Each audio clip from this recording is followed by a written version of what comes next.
This is my audience, and now I'm going to begin. Hi, everyone. I'm Maddie, and I'm a recovering alcoholic, and I've been sober for 2 years. Today, I'm going to talk about something that's been on my mind and bothering me. Some of you may know this already, but my mother was diagnosed with dementia last year. This has been very difficult for me, and this has been a very rough time for me. Especially, it's been rough to stay sober.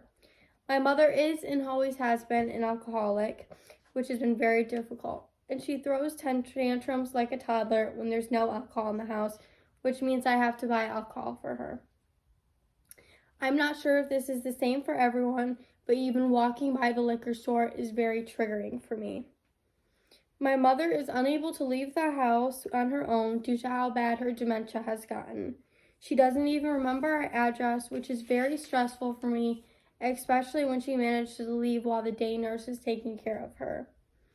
I then have to leave my job and go find her, and she's usually at the bar, which is another triggering place for me. And I've started going to therapy, which has been very helpful. I see Dr. Jones on, and he's been very helpful, and I found several coping mechanisms to help prevent me from drinking. Dr. Jones has also been teaching me about dementia, and he showed me this poster. Apparently, moderate drinkers late in life are 60% more likely to experience cognitive decline or dementia. It was definitely a big wake-up call for me and gave me even more incentive to stay sober, and I thought it would be very important to share today, considering we are all alcoholics. Some other facts about dementia Dr. Jones shared with me was some early symptoms of dementia, which I thought would be important to share with you all as well, since I know we all have older adults in our life.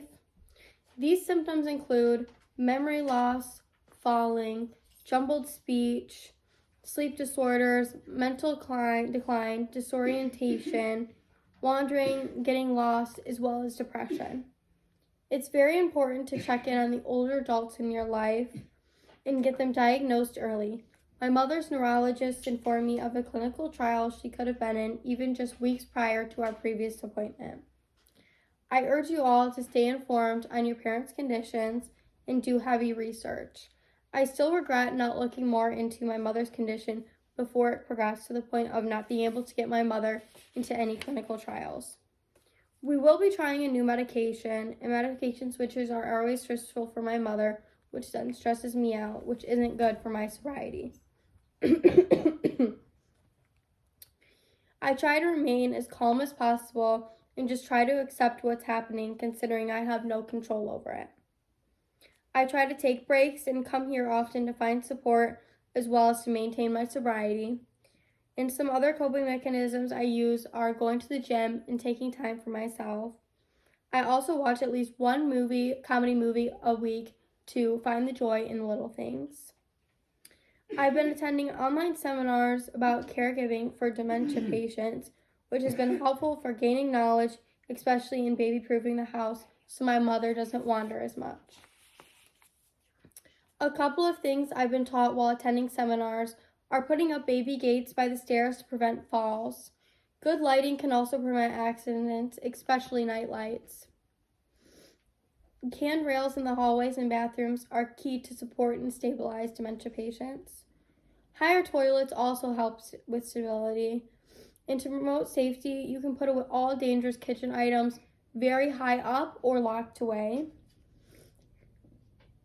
I will be applying all these safety measures into my home in hopes they make my mother's life and my life easier. Living with a dementia patient is similar to living with a toddler. You constantly have to help them, watch them, and care for them. Enough about me. Now let's talk. I've been sober for a little over 2 years, and the hardest thing for me that I've had to deal with is alcohol around all the time and my mother's dementia being linked to alcoholism. How long have you guys been sober, and what's been the hardest thing for you? Hi, I'm Jessica. I've been sober for 8 years, and the hardest thing I've had to deal with is being triggered by the friends that I used to party with. But over time, I've gotten used to that, and it gets much better. Hi, Hi, I'm Blake, and I've been sober for 10 years, and the most difficult thing I've had to deal with is everyone me thinking I was going to relapse when I first got sober. Hello, I'm Aaron, and I've been sober for 6 months, and the hardest thing for me has been missing the feeling of being drunk and buzzed. I'm so proud of everyone for sharing their struggles. It's so great to have a community and support system considering life is full of struggles and hardships. I know that for me personally, coming to these meetings has been very helpful. And I'm so grateful for all the support you all have given me during this tough time. Christmas is coming up soon, and I can just remember all the traditions me and my mother used to do. We used to make gingerbread cookies and put Christmas trees and garland all over the house, inside and out. It's just sad to me that this year I'm going to have to do these traditions alone. I just miss the times when she was coherent and knew what was going on. On Thanksgiving, I had to keep reminding her who people were and why we weren't at home. It was just embarrassing when she had asked me to fill up her cup. And when I eventually brought back water, she yelled even louder, and everyone got the hint that she was asking for alcohol. This was one of those moments where I didn't crave a drink because of how it was affecting my mom. I wish these effects from alcohol were broadcast instead of how wonderful drinking is. I believe it would change so many people's lives and remove the stigma around normalized drinking. The holidays are always a difficult time. Even though I'm grateful for all the time I get with my mother, it's just sad knowing things will never change or go back to normal, or the old normal, I guess. The holidays are a confusing time for everyone, considering my mother has such a basic concept on what's going on in the world, even though she watches the news all the time. I'm just hoping that this new medication we're giving her or trying for her gives her a little bit more coherency. Just to give you some more perspective of what it's like to live with someone with dementia, taking care of my mother is rewarding, and I know that I'm helping her and making her quality of life better, but it's also challenging because it's very hard emotionally seeing my mother in the state that she's in.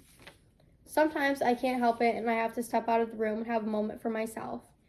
Another example of what it's like to live with someone who has dementia is relationships changing. My mother used to be my best friend, and now when I talk to her, she barely understands what I'm saying.